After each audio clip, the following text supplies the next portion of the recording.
Une des qualités principales de l'art islamique est d'être non figé, libre de forme, mais s'interdisant toute représentation figurative. Essentiellement d'inspiration religieuse, c'est un art de louange. Bismillah dit l'écriture, au nom d'Allah. Vision personnalisée de ces architectes, de ces artisans qui, des Berbères aux Arabes, ayant parfois subi l'influence de la civilisation andalouse, ont su créer un art authentiquement marocain, échappant à la domination ottomane qui s'imposait aux autres pays de l'islam.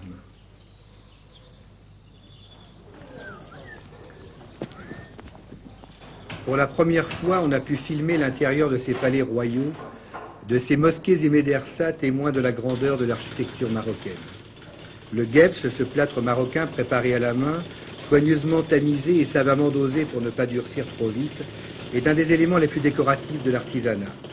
Étalé en couches épaisses, il est alors livré au Mahalem Gabar, qui trace au pochoir et au compas les motifs de décoration.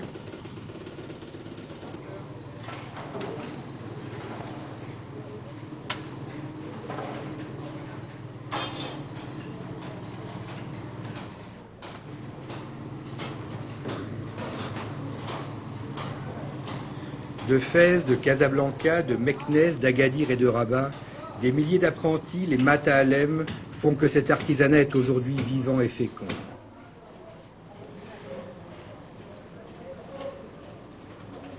Certains plâtres anciens, noircis par le temps et la fumée, prennent l'aspect patiné du passé. Défiant la pesanteur, virtuosité d'architecte permettant de passer du plan carré au plan octogonal, le moukarna est un élément à 3 dimensions aux formes élancées. Il est sculpté en bois et surtout en guebs, donnant au plafond une richesse incomparable. Sous la sage impulsion du Mahalem, l'homme qui sait, le maître, chaque discipline artisanale renouant avec le passé, participe à la rénovation du riche patrimoine et bâtit les édifices de l'avenir.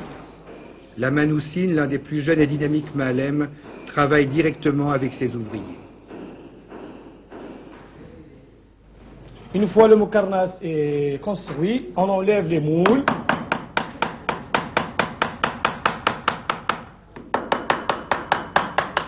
On enlève les moules. Et voilà, le moukarnas fait exactement.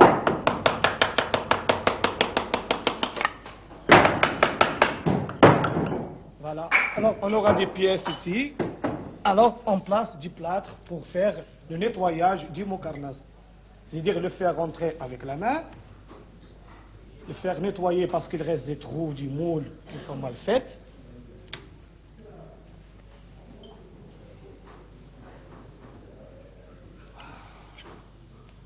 Et comme ça, on nettoie rapidement avec la main pour bien faire le truc. Et après, avec le ciseau, je commence à nettoyer tout doucement pour arriver à avoir un bon moukarnas. Une fois nettoyé, exactement propre comme cette pièce-là, alors le sculpteur vient et le sculpte comme celle-ci ici.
Héritier d'une longue tradition, l'Amanoussine, disciple du Mahalem Abdelkrim, connaît la longue patience qui conduit vers la perfection. Pourtant, il rêve encore de dessiner la fleur inconnue, la fleur qui viendrait de l'avenir.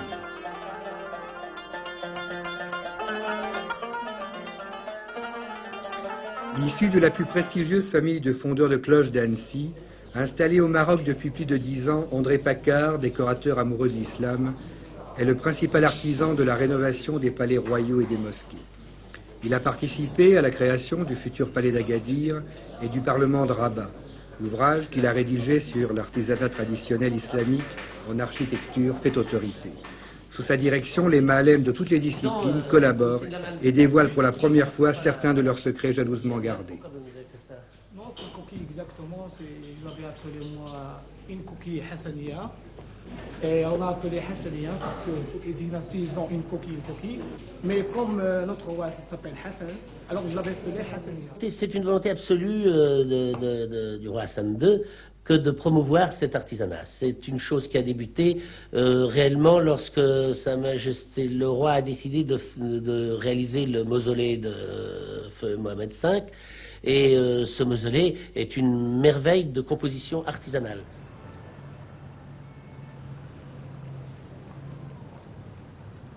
Au cœur de Rabat, face au mausolée Mohamed V, se dresse la tour Hassan, minaret de la mosquée édifiée par Yacoub el-Mansour au XIIe siècle et lieu important de prière pour l'ensemble des croyants.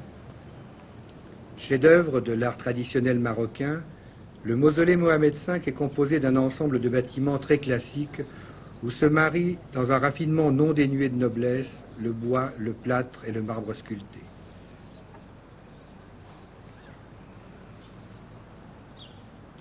La mosquée, coiffée par plusieurs rangées de toits de tuiles vertes, recèle des trésors de cuivre ciselé. Devant la Kouba monumentale en marbre blanc, la garde royale se relaie nuit et jour.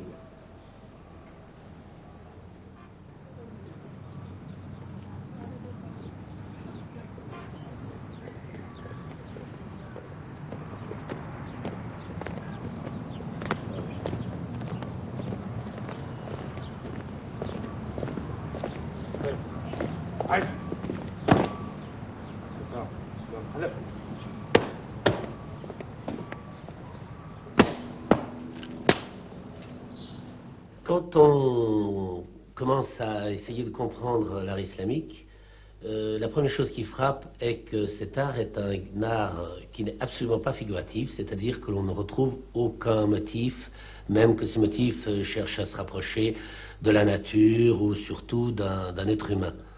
Cela vient du fait qu'un hadith du prophète précise qu'il ne faut pas faire la reproduction d'un être humain, de peur qu'au moment du jugement dernier, cet être vienne demander les motifs pour lesquels il a été mis en vie par l'artiste. Et c'est pourquoi, à peu près jamais dans l'art islamique, nous ne voyons de représentation d'êtres vivants. Il est même amusant de remarquer que parfois, lorsque un artiste a été amené à reproduire un cheval ou un être humain, ils vont jusqu'à lui couper la tête avec un trait pour bien marquer qu'ils n'ont pas voulu le donner la vie.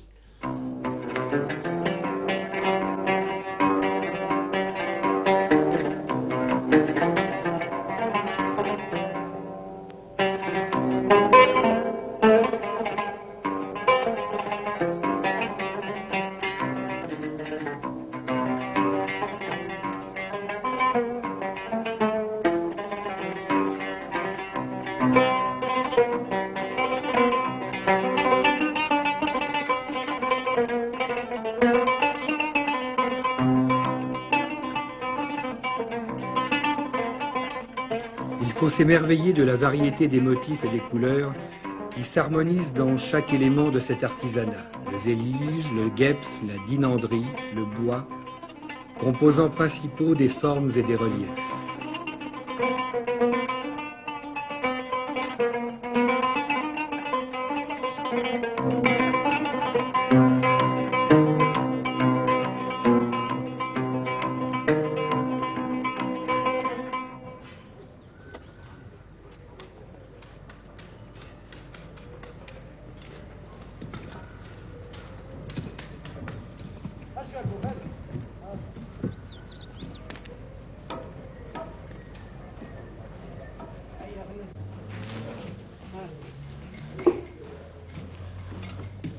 Le DES, une autre technique, permet d'obtenir des sols compacts à partir d'un mélange de chaux et de sable argileux.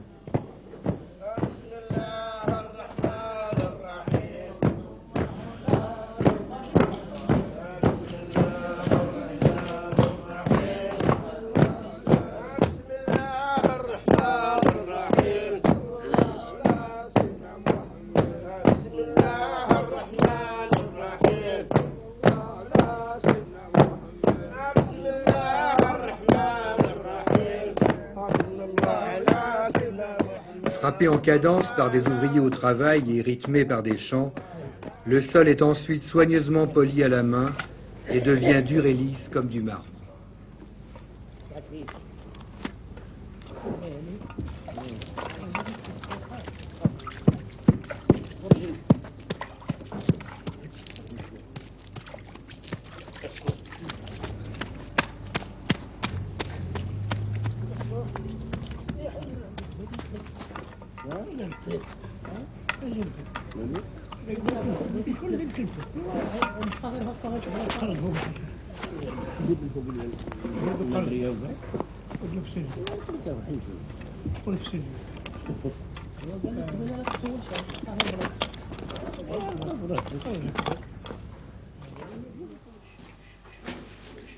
Dans les hammams, on emploie un procédé similaire, le tadellak.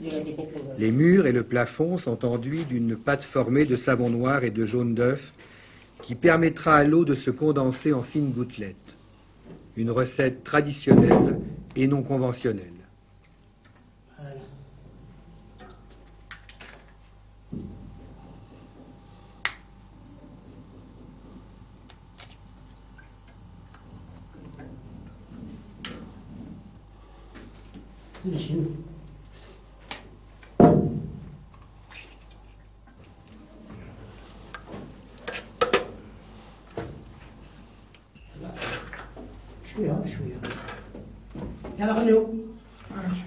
نحول الفرقان طافتح الكون وعلى العدمان من جنب البيان من جنب البيان نحول الفرقان طافتح الكون نحول الفرقان طافتح الكون الله وعلى العدنان من جنب البيان نمدحون الفرقان فافتح الكون.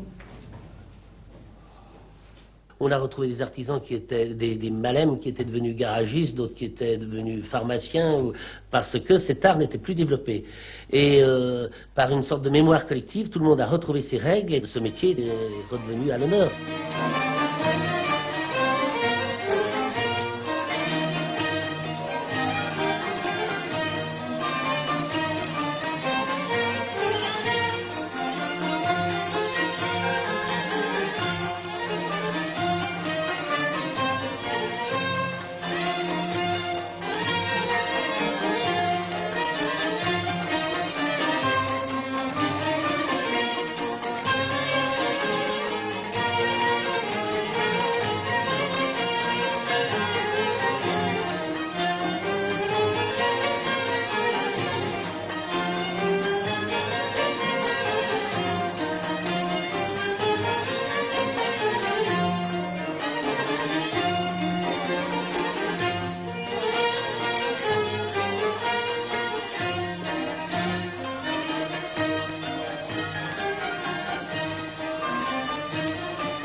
Le cèdre du Maroc, massif et tendre, sert à la construction et à la sculpture. Finement ciselé à la gouge ou peint de couleurs vives, il est présent dans toutes les décorations d'architecture.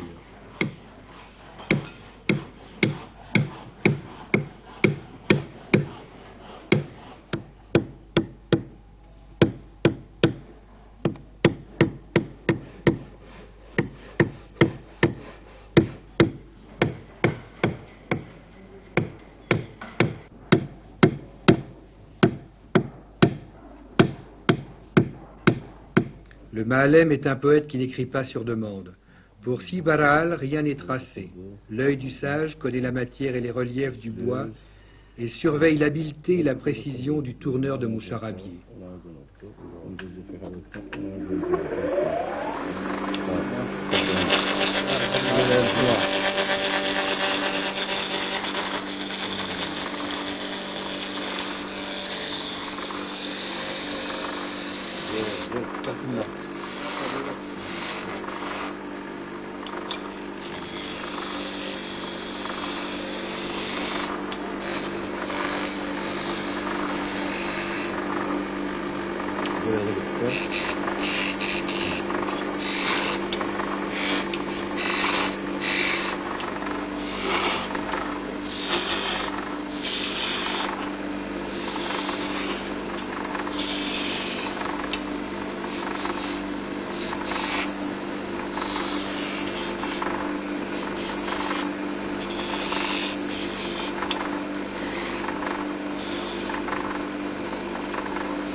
Venus probablement d'Égypte, les moucharabiers intégrés à l'architecture ont favorisé et ménagé une lumière douce et permis une circulation de la brise, servant aussi de rempart aux regards indiscrets de l'extérieur.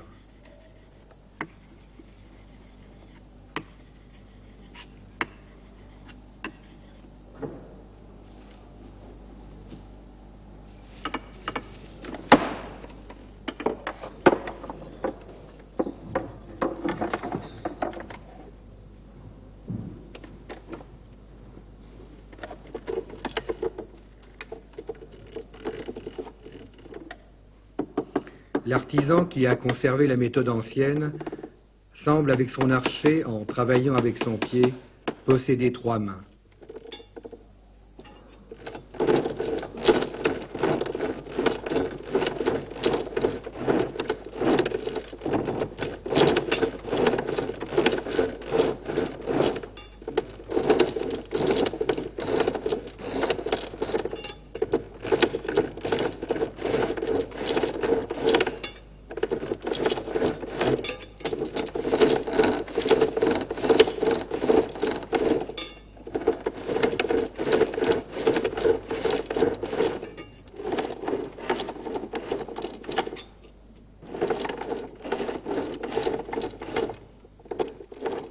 Calligraphe remarquable, homme de lettres et de théâtre, Tayeb Sadiki connaît la valeur et l'importance de cet artisanat.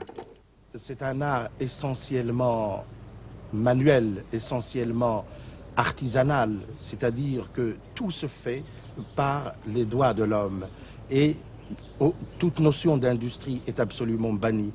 Et pour cela, et pour qu'un Ma'alem qui est un véritable artiste, un Ma'alem ne peut pas travailler, il fait un travail de création, donc il prend tout le temps qui lui est nécessaire pour exécuter son œuvre.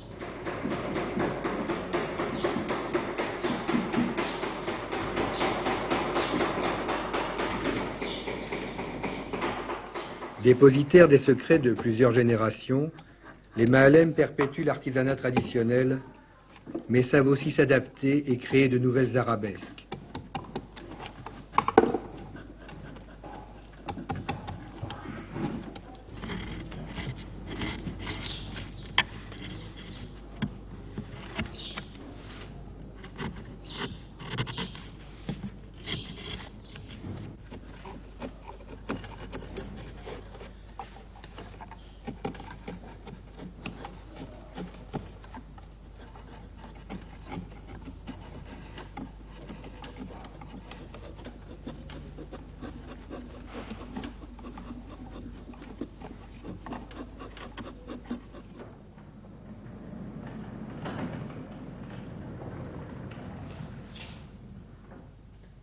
Mohamed El Bouri, vous êtes le Ma'alem du bois. Sous votre direction, pendant un mois, 7 ouvriers ont sculpté cette porte monumentale de décoration en bois. C'est un travail considérable. Oui, bien sûr. Il fallait au départ préparer le bois, le faire sécher l'ombre et le soleil, le faire assembler, préparer un dessin spécialement pour cette décoration. Et à ce moment, les ouvriers sculpteurs commenceront à sculpter ce bois. On utilise le bois de cèdre qui vient de l'Atlas. Vous êtes Ma'alem du bois et de père en fils, et je crois que Oui. c'est une longue génération. Une longue génération. Et ce secret vient de père en fils, qui date au moins de 3 siècles.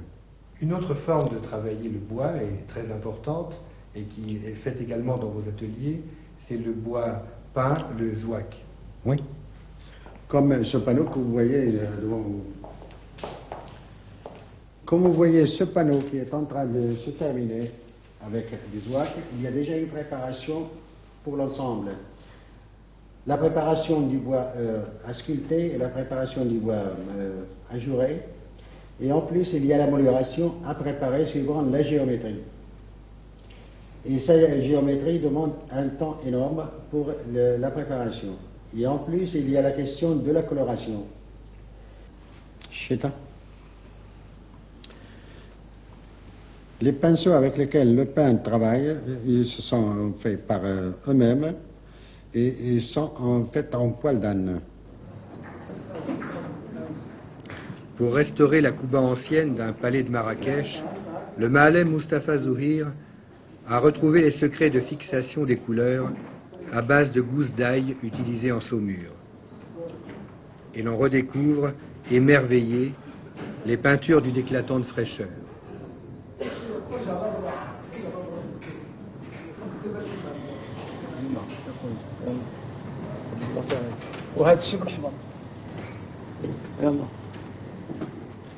On dit à Fès et à Meknès qu'une œuvre en bois n'est achevée que lorsqu'elle est peinte.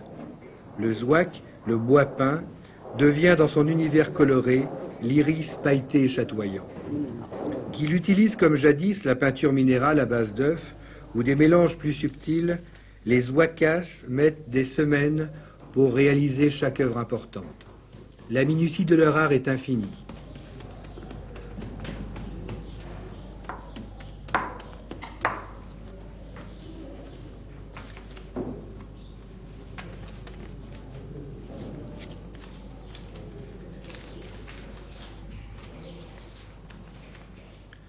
L'artisan tient son pinceau à la verticale, le poignet soutenu par la main gauche, laissant aux doigts toute leur souplesse. Les thèmes géométriques ou floraux s'enchevêtrent dans des compositions aux modulations délicates de couleurs, formant des rosaces que le temps qui n'existe pas patine doucement.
L'aube se lève à peine sur la ville que déjà bruissent dans la Médina les premiers murmures, les premiers cris des petits boutiquiers et de tous ces petits métiers humbles et traditionnels jusqu'au plus simple de leurs gestes. « Baalek, Baalek Sma » crie le paysan, se frayant un chemin avec son âne lourdement chargé dans les ruelles, qui s'enroulent et se déroulent autour des médersas et des mosquées centenaires. On passe de l'ombre à la lumière dans ces boyaux étroits aux odeurs de safran, de cuir, d'herbes et d'encens.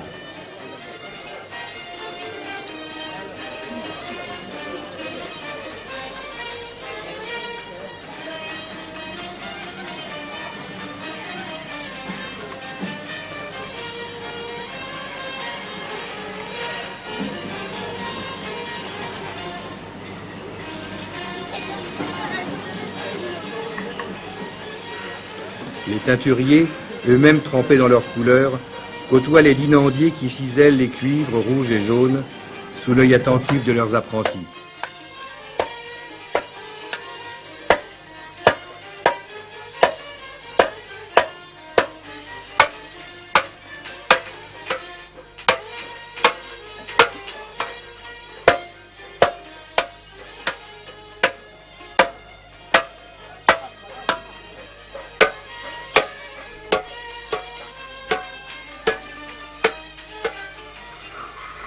Au détour d'une ruelle, dans l'atelier du Maalem Ben Abbès El Marakch, résonnent les mijams qui frappent en cadence sur les poinçons. Ici, on façonne dans le plus pur art traditionnel les jamours, les lustres, les chaudrons et aussi les grandes portes sculptées comme celle du mausolée Mohamed V. Assisté de son fils, le maître, trace les motifs qui seront gravés et ciselés sur les pièces uniques qui orneront un palais royal ou une simple demeure.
L'eau et la terre sont des biens précieux en terre d'islam.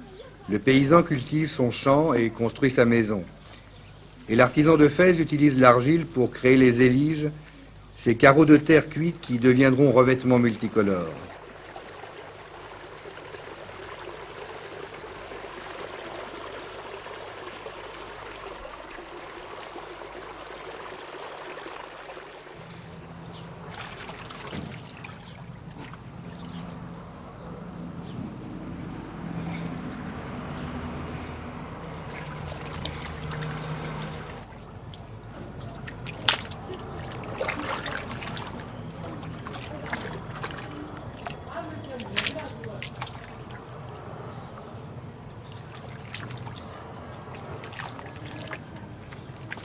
Immergée pendant 24 heures dans les zoubas remplis d'eau, l'argile est malaxée, pétrie, avant d'être séchée au soleil et mise en forme dans des gabarits de bois.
Après avoir été aplatis à l'aide d'une batte de bois et ensuite coupés, ces carreaux encore raffermis au soleil subissent une première cuisson.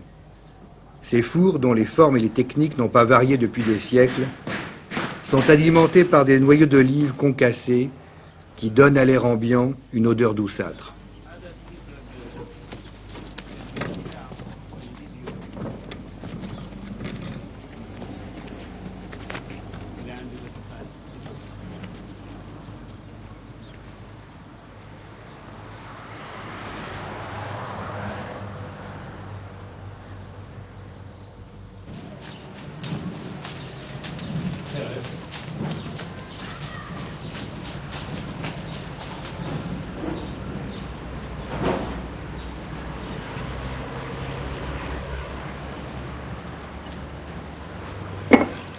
Après cette première opération, on trempe d'une main experte une face des carreaux dans le liquide de plomb et de sable de Meknès, base principale des émaux.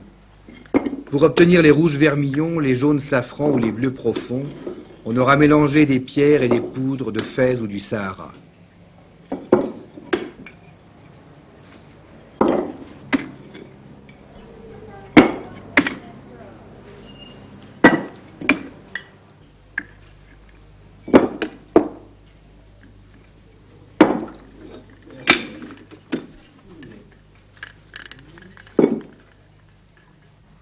Pour la deuxième cuisson, qui requiert une température d'au moins 800 degrés pendant 24 heures, on dispose des carreaux selon un équilibre savant, permettant une répartition égale de la chaleur. La disposition des carreaux se fait aussi selon leur couleur, qui nécessite une intensité de chaleur plus ou moins forte.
Les ânes aux couffins pesants vont au cœur de la Médina porter les pièces émaillées aux ateliers de tailleurs de zélige.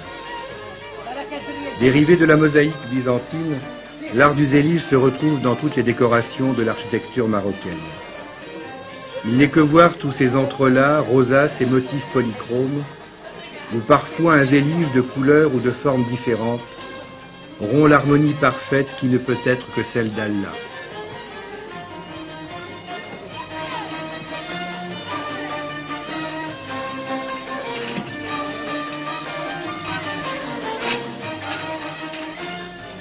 Le Racham, artisan marqueur presque toujours un jeune apprenti, dessine à l'aide d'un bâtonnet trempé dans un encrier les contours de la pièce à tailler.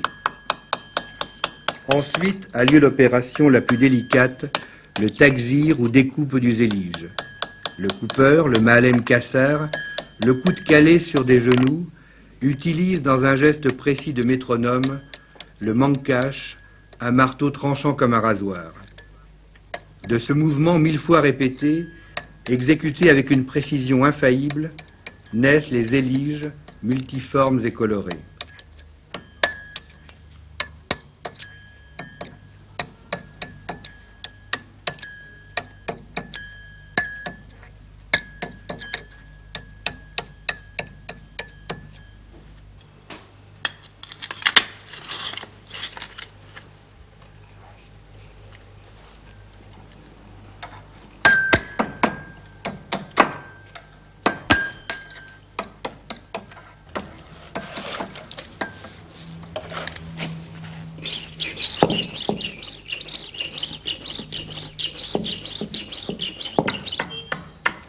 Pour travailler plus à l'aise, chaque artisan construit son propre établi en briques, exactement adapté à sa taille et à son mouvement.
Il existe plusieurs centaines de motifs différents de zélige, en courbe et en étoile, destinés à s'imbriquer plus tard dans un puzzle géant.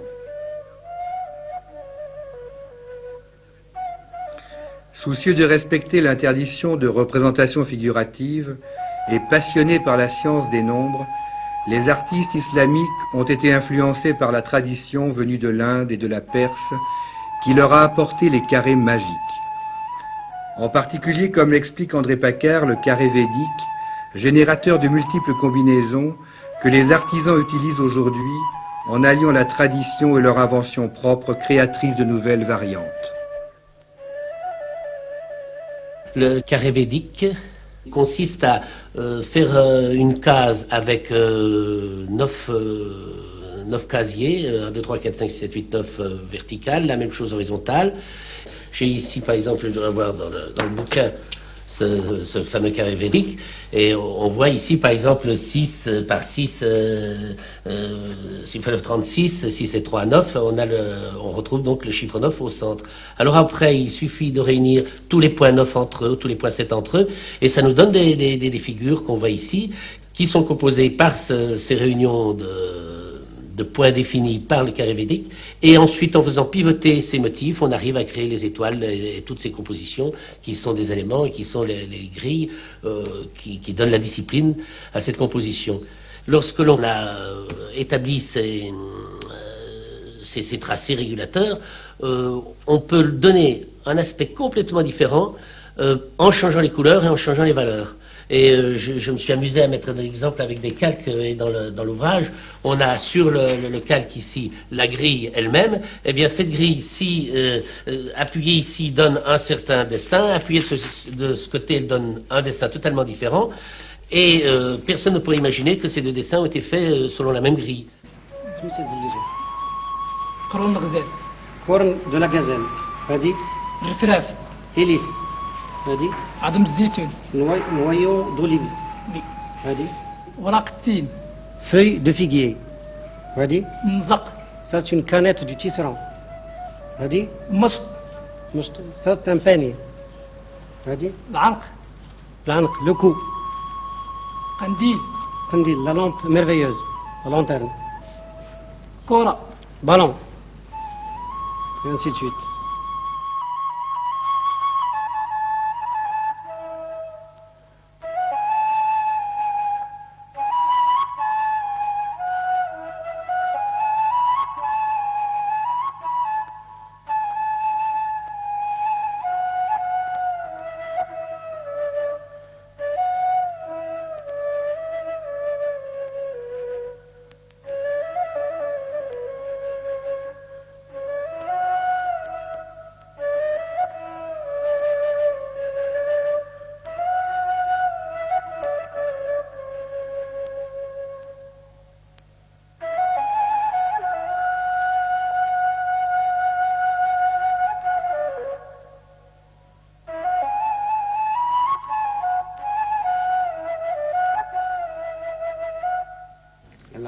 هذا عندنا 25 هذه هذه 20 المترو 25 20 قطعة وهذا من بعده من بعد وصلنا شحال من متر وهذا عاد يطلع بغيت هذا سيدي عندك 25 25 على هذه 20 مجمعها 5 دي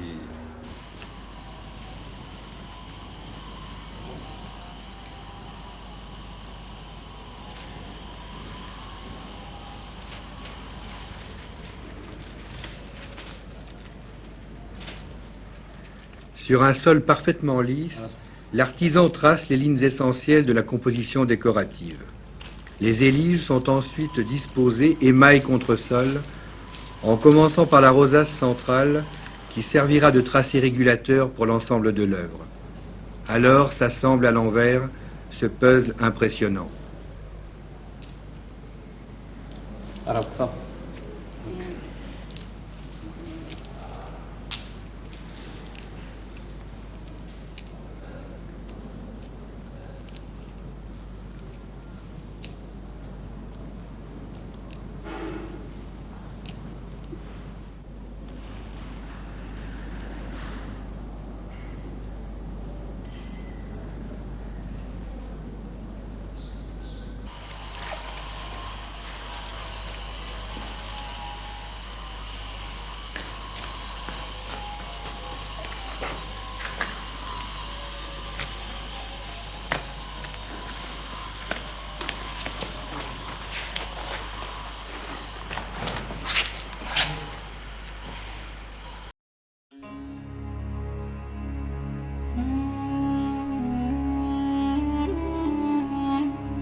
Derrière les murs aveugles des rues étroites, autour des patios d'allées de marbre, s'organisent des chambres étroites meublées de banquettes tendues de velours et posées sur des tapis. Quelques pas furtifs vous feront deviner les présences féminines.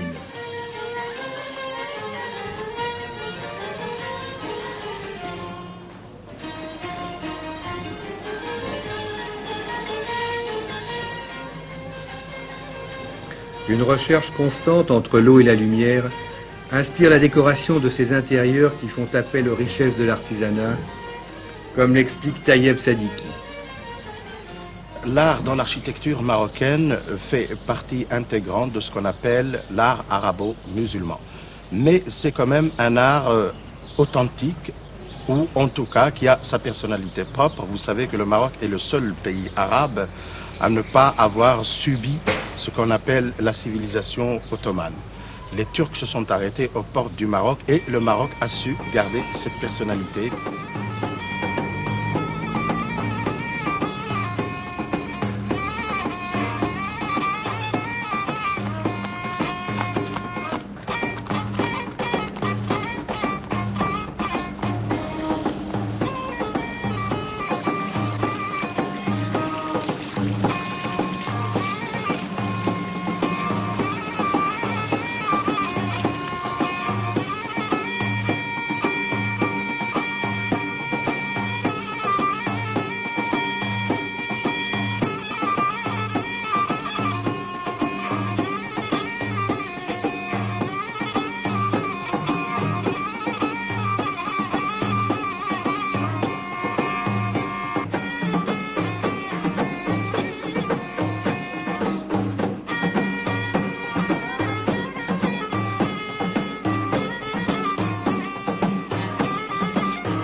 Préparer avec soin, le repas traditionnel offert aux invités comporte généralement des salades diverses, un méchoui et une pastilla aux pigeons ou aux perdreaux, cette merveille culinaire au goût raffiné.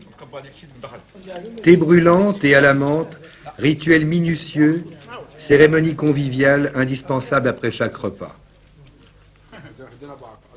D'abord, il y a le patio qui est une communication directe avec le ciel. L'eau, bien sûr, c'est la vie même. Et cette eau est au milieu et elle jaillit vers le ciel. Et la lumière, et tout justement le secret de cet art et de cette architecture, c'est un petit peu une distribution de la lumière dans un intérieur.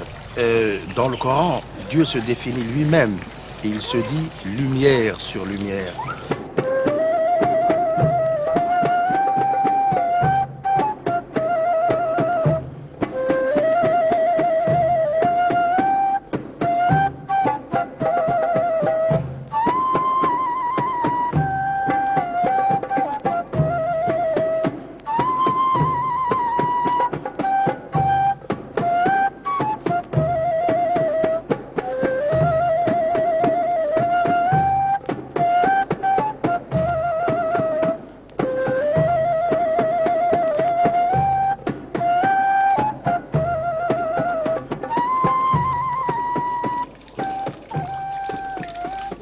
L'eau des vases qui ruisselle, retenant captive la lumière soudain apprivoisée. Le Coran rappelle, de l'eau, nous avons constitué toute chose vivante.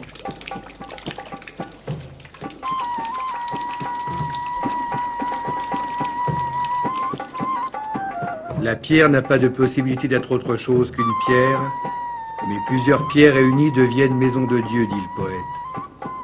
Les mosquées, ces lieux de prière, et les médersas, où les oulémas enseignent le droit coranique, sont les temples du recueillement et de la foi.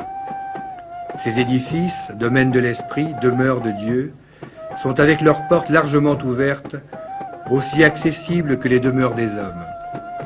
L'arabesque n'est-elle pas la recherche infinie de l'unité ?